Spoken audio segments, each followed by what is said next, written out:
Good morning. आज आप अध्ययन करेंगे परिणोदित दोलक का वेग। परिणोदित दोलक जिसको चालित दोलक भी कहते हैं, इंग्लिश में इसको ड्राइव इन ऑसिलेटर या फोर्स्ड ऑसिलेटर भी कहा जाता है। ड्राइवन या मैं कहूं कि फोर्स्ड ऑसिलेटर। अभी तक आप इसके बारे में अच्छी तरह से जान चुके हैं।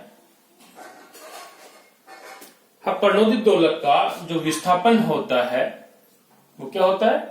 x is equal to x0 sine omega T minus five. Clear? जहां x0 क्या है आप जानते हैं, फाइव क्या है टेन फाइव वो भी आप जानते हैं।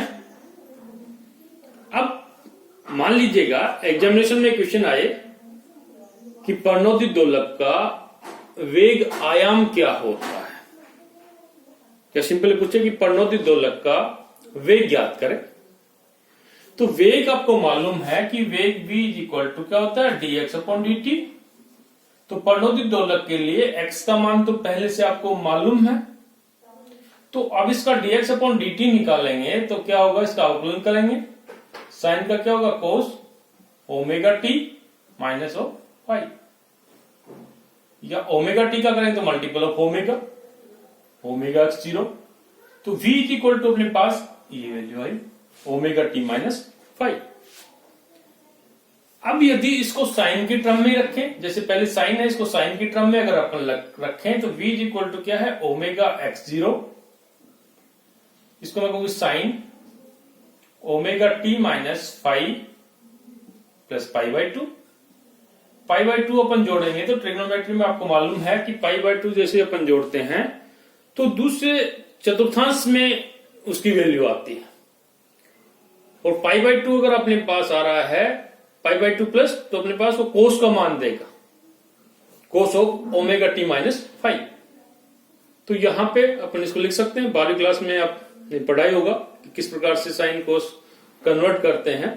पाई आई तो क्या आता है, तो पाई बाई टू कर रहे हैं तो इसका मतलब cos omega two minus five. अब इसको cos omega T minus five है तो यहां पे एक ही वर्ड अपन लिखें तो इसको इस प्रकार से लिख सकते हैं v is equal to omega x0 sine omega T minus, मैं एक वर्ड लिखा हूं डेल्टा। अब डेल्टा यहां पे क्या है, delta is equal to five minus pi by two. जब यहां अपन रखेंगे तो माइनस अगर बार है तो ये प्लस आएगा, इसको ब्रैकेट में अपन रखेंगे तो five minus pi by to. अब आप देखिएगा फाइव किसकी कला है, परिणोदित दोलक की प्रारंभिक कला। अब जब वेग अपन देख रहे हैं तो ये डेल्टा अपने पास क्या है, कलांतर को रिप्रेजेंट कर रहा है कि कला में कितना अंतर है। ये फाइव है, उसे पाई बाई टू अगर घटा देते हैं तो कलांतर के बराबर होगा। तो वेग के टर्म में v is equal to this value ये अपन लिख सकते हैं। हम तरंग का जो समीकरण है ये अपन सिंपल इसको ऐसे भी लिख सकते हैं, v is equal to v0 sine omega T minus delta. यहां पर ओमेगा टी माइनस जो डेल्टा है, sorry omega T minus delta, इसको तो सिंपल अपन फेज कहते हैं, कला। कि साइन के डिग्री के जो मल्टीपल जो भी वैल्यू आती है, कितनी बड़ी हो कितनी छोटी हो, अपने पास होती है फेज, उसकी कला। और ये जो अपने पास है साइन से पहले वाला जो भी गुणांक आता है, जैसे ओमेगा x0 है जिसको v0 माना, ये अपने पास क्या होता है आयाम। v0 ओमेगा x0 आयाम होता है, लेकिन वेग के टर्म में है तो इसको वेग आयाम कह देते हैं, वेग आयाम। क्लियर? अब एग्जामिनेशन में अगर एक क्वेश्चन आता है कि वेग आयाम का मान ज्ञात करो और विभिन्न फ्रीक्वेंसी भी ज्ञात करो, तो पहले तो आपको ये ज्ञात करना होगा, जहां x0 क्या है ये मान आपको याद रखना है, फाइव क्या है ये भी याद रखना है, और वेग आयाम v0 is equal to this value omega x0। Clear? अब अपन वेग आयाम को आगे बढ़ाएं। वेग आयाम,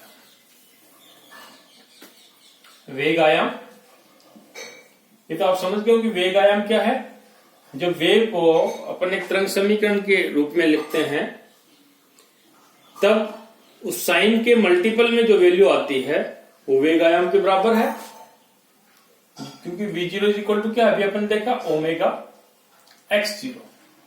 ओमेगा क्या है? परिणित दोलक की आवर्ती। ये क्लियर हो जाए ना, ये ओमेगा इज इक्वल टू है चालित दोलक की आवर्ती या चालित बल की आवर्ती, चालित दोलक की आवर्ती। दूसरा मैं इसको कह रहा हूं चालित बल की आवर्ती, चालित बल की आवर्ती। क्यों? क्योंकि जो बल अपन लगा रहे हैं, एक्सटर्नल बल जो इसको चलाता है, इसको ड्राइव करता है, वो भी अपने पास क्या है, F इज इक्वल टू क्या था, F0 साइन ओमेगा टी। तो ये जो फ्रीक्वेंसी है ये चालित बल की है और यहां पे फ्रीक्वेंसी ओमेगा आ रही है, और लास्ट में जो अपने पास निश्चित आयाम के जो ऑसिलेशंस मिलते हैं उसकी आवृत्ति भी क्या हो जाएगी, ओमेगा। तो पहले जो डेफिनेशन दी थी चालित दोलक की, तो उसमें बताया था कि जब बाह्य बल लगाया जाता है तो उसके आयाम में होने वाली कमी की पूर्ति इस बल के द्वारा की जाती है तथा कुछ समय पश्चात बाह्य बल की आवर्ती के साथ कंपन करता है। तो बाह्य बल की आवर्ती ओमेगा है, तो ये ओमेगा चालित दोलक की आवर्ती भी कहलाती है। तो इसी को अपन चालित बल की आवर्ती कहते हैं। फिर यहां पे जो x0 आ रहा है, x0 तो आपको मालूम है, x0 अपने पास क्या है, आयाम किसका, विस्थापन के रूप में x is equal to x0 sine omega T अपन लिखते हैं। तो परिणोदित दोलक का जो आयाम है उसका मान क्या है, अब आपको याद हो गया, बार बार इसको अपन काम में ले रहे हैं, f0 omega 0 square minus omega square का whole square plus 4r square omega square की पावर 1/2। इसको याद रखना ही है, बार बार काम में आता है, याद भी आपको हो गया होगा। तो v0 ओमेगा x0, तो v0 ओमेगा x0 क्या होगा, तब v0 x0 तो अपने पास ये हो गया दिस वैल्यू ओमेगा 0, ओमेगा से मल्टीपल हो गया ओमेगा f0। क्लियर है? अब आप चाहो तो इसको अपन आगे बढ़ा सकते हैं। कैसे बढ़ाएंगे कि अपन इसमें से कुछ कॉमन ले ले। कॉमन क्या ले, ओमेगा 0 स्क्वायर कॉमन ले ले या ओमेगा स्क्वायर कॉमन ले, ये अपने ऊपर डिपेंड है। इसको दूसरी फॉर्म में भी अपन रख सकते हैं कि स्मॉल f0 का मान क्या होता है, capital F0 upon m। Omega 0 का मान क्या होता है, अंडर रूट की m। 2r आपको मालूम है, 2r is equal to lambda by m is equal to 1/2। तो किसी भी फॉर्म में अगर इन फॉर्म में पूछता है k बाई m की फॉर्म में या टो की फॉर्म में या लेमडा बाई m की फॉर्म में या f0 की फॉर्म में, ये स्मॉल f0 है और ये कैपिटल f0 है, तो ये आपको मालूम होने चाहिए कि इनके मान क्या होते हैं। जिस फॉर्म में वो पूछता है उस फॉर्म में इसका मान अपन डिनोट कर सकते हैं, लिख सकते हैं। क्लियर? अब यहां पे अपन इस ओमेगा को अपन कहें कि इसको कॉमन ले लें, यहां पे इस फिर अपन पास हटेगा, तो ओमेगा स्क्वायर को जो अपन कॉमन लेंगे तो क्या आता है देखिएगा, v0 ओमेगा f0 अपॉन, यहां ओमेगा कॉमन ले लिया, बाहर निकाला इससे, तो यहां पे क्या आएगा उसका मान अपन देखें कि जब यहां पे अपन ओमेगा निकाल रहे हैं तो यहां पे वैल्यू अपने पास आ गई ओमेगा 0 स्क्वायर, क्योंकि यहां पर निकाल रहे हैं ओमेगा, उसका स्क्वायर हो जाएगा, एक ओमेगा निकाल रहे हैं minus omega upon omega. Clear? कि यहां जब अपन एक ओमेगा निकाले तो यहां पे क्या आ गया, ओमेगा स्क्वायर, इस ओमेगा स्क्वायर को बाहर लिए तो ओमेगा आया। तो सिंपल यहां तो अपन ने एक ओमेगा निकाला, इसे डिवाइड हो गया, यहां पे एक ओमेगा बच गया प्लस 4r स्क्वायर की पावर 1/2। क्लियर? या इसको अपन आगे लिखें तो यहां पे अपने पास है f0, ओमेगा से ओमेगा कैंसिल, या इसको अपन इसका स्क्वायर चल रहा है, इसका स्क्वायर तो अपन लेंगे कि जो ओमेगा है इसका स्क्वायर अपन लेके चलेंगे। अब इसको अपन ऐसे लिख सकते हैं कि ओमेगा 0 स्क्वायर अपॉन ओमेगा -1 इसका स्क्वायर प्लस 4r स्क्वायर की पावर 1/2 की पावर 1/2। तो ये जो वैल्यू आ रही है इस प्रकार से इसको अपन आगे बढ़ाते रहें और जो मान आएगा उस मान को अपन देखेंगे कि वैल्यू यहां पे क्या आ रही है। क्लियर? अब इसी प्रकार से क्वेश्चन है कि जो भी वैल्यू आती है इस टर्म में अपन इसको लिख सकते हैं, इसको सोल्व कर सकते हैं कि मान आपके पास क्या आ रहा है। तो यहां इसको अपन आगे बढ़ाएं और भी, या अपन कहें कि जब वेग का मान अपने को मालूम हो गया तो उसकी काइनेटिक एनर्जी का मान अपन ज्ञात कर सकते हैं। इस प्रकार क्वेश्चन एग्जामिनेशन में आ जाते हैं।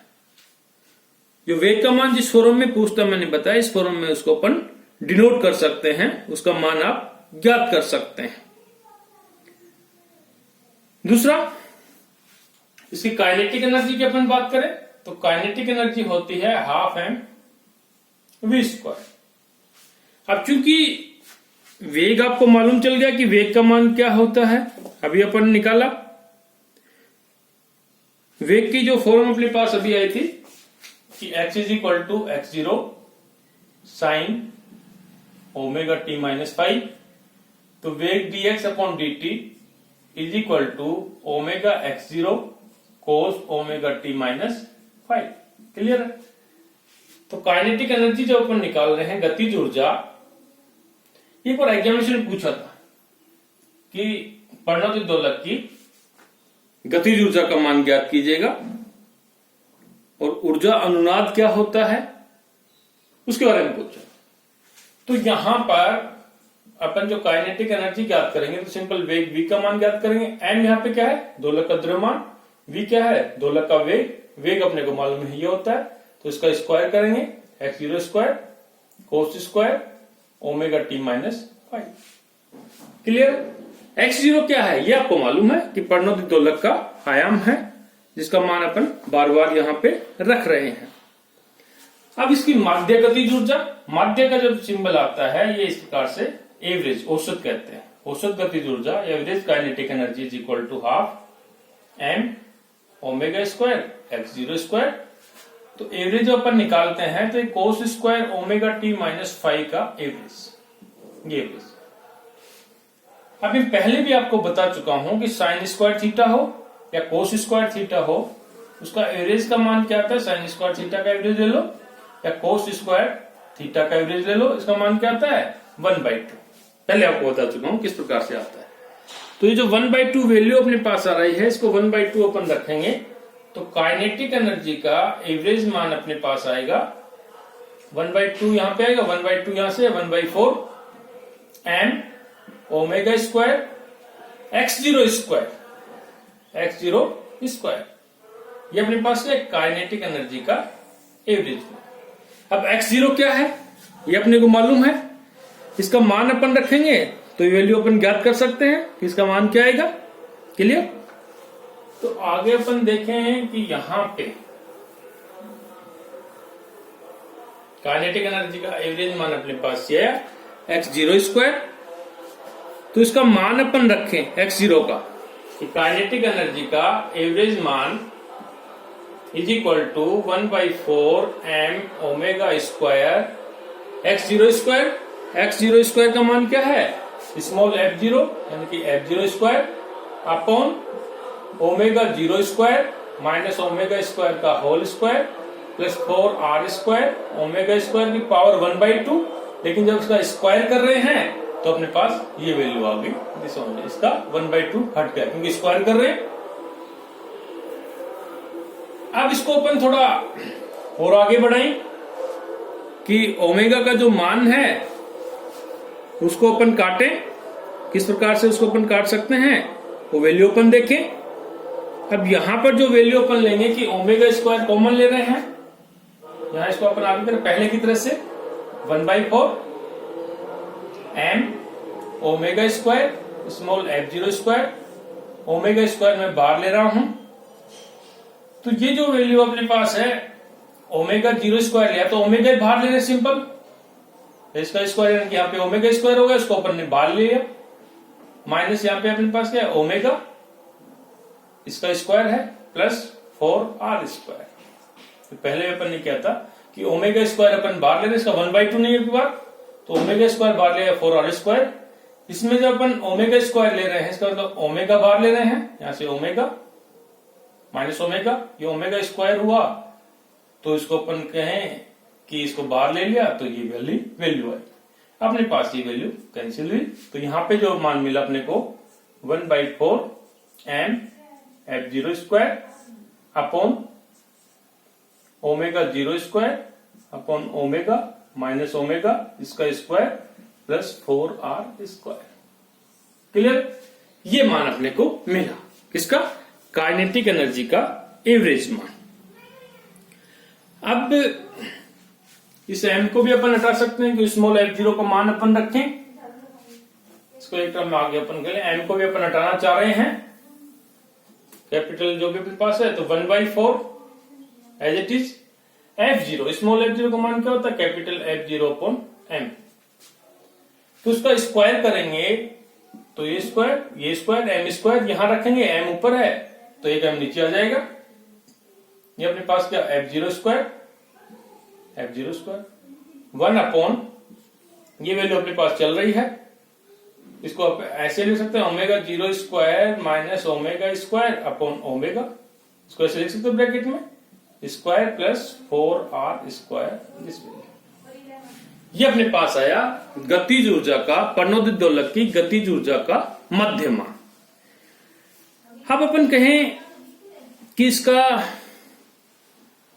अनुनाद देखें, गतिज ऊर्जा का अनुनाद के लिए आवश्यक है कि वह पोजीशन है जिस पर काइनेटिक एनर्जी का मान अधिकतम हो, मैक्सिमम हो। ये मैक्सिमम कब होगी? अनुनाद का मतलब इसका मान अधिकतम होना या न्यूनतम होना। प्रणोदित दोलक केस में गतिज ऊर्जा के लिए इसका मान अधिकतम होना चाहिए, तो अधिकतम के लिए आवश्यक है कि ये जो टर्म्स अपने पास है omega 0² minus omega square upon omega का होल स्क्वायर प्लस 4r² का मान क्या होना चाहिए? न्यूनतम। तो पहले अपन ने ज्ञात किया, एक ही तरीका है कि किसी चीज का मान अधिकतम होने के लिए उसका डिनोमिनेटर न्यूनतम होना चाहिए। या अपन कहें कि इसका d/d omega 0² minus omega square upon omega का होल स्क्वायर प्लस 4r², ये क्या होना चाहिए? 0 होना चाहिए। जब ये 0 होगा तो अपन इसका अवकलन करेंगे, अवकलन करके जब इसको सोल्व करेंगे तो आप देखेंगे कि यहाँ पे ओमेगा इज इक्वल टू क्या आएगा? ओमेगा 0, जो कि उसकी रेजोनेंस फ्रीक्वेंसी होगी। जब इसको हल करेंगे तो ओमेगा का मान ओमेगा 0 के समान आएगा, जिसको अपन रेजोनेंस फ्रीक्वेंसी कहते हैं, ओमेगा दिस वैल्यू। तो गतिज ऊर्जा के अनुनाद के लिए प्रणोदित दोलक की स्थिति में रेजोनेंस फ्रीक्वेंसी का मान ओमेगा 0 के समान होता है। क्लियर? तो इस स्थिति पर यानी कि रेजोनेंस फ्रीक्वेंसी के ऊपर, अनुनादी स्थिति के ऊपर, अनुनाद के स्थिति के ऊपर इस काइनेटिक एनर्जी का अधिकतम मान कितना होगा? तो ओमेगा की जगह ओमेगा 0 रखें, तो इसका मैक्सिमम मान देखें कितना आएगा। अपन ने क्या किया? पहले इसका अधिकतम मान कौन सी फ्रीक्वेंसी पे रहेगा, जिसको अनुनादी आवर्ती कहते हैं। अब इस अनुनादी आवर्ती का मान इसमें रख रहे हैं, यानी कि काइनेटिक एनर्जी का अब मैक्सिमम मान, अब अधिकतम मान कितना आएगा वो देख रहे हैं, f0² अपॉन 4m 1 अपॉन, यानी कि ओमेगा की जगह, जिसको ओमेगा r में कहूं, उसकी जगह ओमेगा 0 रख रहे हैं, तो ओमेगा 0 अपन रखेंगे तो यहाँ पे ओमेगा 0², ये भी अपने पास ओमेगा 0² और ये भी ओमेगा 0 इसका होल स्क्वायर प्लस 4r²। ये वैल्यू शून्य हुई तो अपने पास वैल्यू आई f0² अपॉन 4m, ये अपने पास है मल्टीपल ऑफ 4r²। ये शून्य हो गया कि ओमेगा 0² माइनस हुआ, तो ये वैल्यू अपने पास क्या हुई? शून्य हुई। अब अपने पास जो ये 2r है, इसको इस प्रकार से, ये तो अपने पास लास्ट आ गए, लेकिन इसको आगे एक फॉर्म में लिखे कि f0² upon 4m as it is. अपन ने देखा था कि 2r इज इक्वल टू क्या होता है? 1/2। ये 2r² है, ऊपर लिखेंगे तो इसको 2² लिख सकते हैं, f0² अपॉन 4m 2²। तो जिस फॉर्म में भी अपने को लिखना है उस फॉर्म में इसका अपन मान रख सकते हैं। इसको क्वालिटी फैक्टर की फॉर्म में भी रख सकते हैं। क्वालिटी फैक्टर की फॉर्म में जो अपन रखेंगे तो आपको मालूम है कि omega 0 quality factor Q is equal to क्या होता है, ओमेगा 0 2R। क्लियर है? अब 4R स्क्वायर का मान निकाले तो Q square omega 0 square 4R square, इसका स्क्वायर करेंगे तो 4R square is equal to क्या है, Q square upon omega 0 square. तो 4R स्क्वायर का मान ये रखें तो क्या आएगा अपने पास, F0 स्क्वायर अपॉन 4M, इसका मान रखना है Q square upon omega 0 square, तो ओमेगा 0 स्क्वायर ऊपर गया दिस वैल्यू। तो किस फॉर्म में मान प्राप्त करना चाहते हैं उसको लिख सकते हैं कि कौन सी फॉर्म में मान आना चाहिए, क्योंकि 2R जो अपन लिख रहे हैं omega 0 not is equal to 2R, omega 0 is equal to यहाँ पे क्या होता है 2 होता है। सॉरी एक बार इसको देखेंगे थोड़ा, ये अपन इसको मिटा देते हैं क्योंकि ओमेगा 0 2R नहीं हो तो omega 0 to, Q is equal to omega 0 upon 2R ये होता है। तो इसका मतलब इसका स्क्वायर कर दें तो Q square upon omega 0 square upon 4R square, या 4R square is equal to omega 0 square upon Q square. Clear है? अब इसका मान रखें, पहले अपन ने गलती कर दी थी, F0 square upon 4M, 4R square का मान क्या है, omega 0 square multiple of Q square. अब ओमेगा 0 का मान भी आपको मालूम है कि omega 0 square is equal to क्या होता है, K बाई M। इसको आगे और शॉर्ट टर्म में लिखे तो F0 square Q square as it is, omega 0 का मान होता है K बाई M, M से M कट गया तो 4K 4। क्लियर? F0 square Q square 4K। तो लास्ट में जो अपने पास आया कि काइनेटिक एनर्जी का मैक्सिमम मान, अधिकतम मान क्या होता है, F0 square Q square upon 4K। इसको अपन सभी को मिटा देते हैं।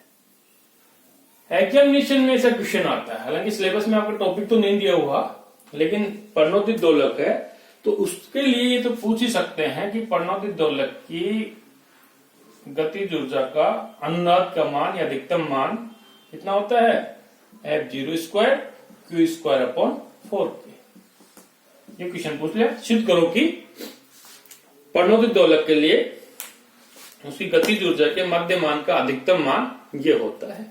इस प्रकार से सिद्ध करा लेते हैं। तो आपको यह आना चाहिए कि अनुनाद क्या होता है।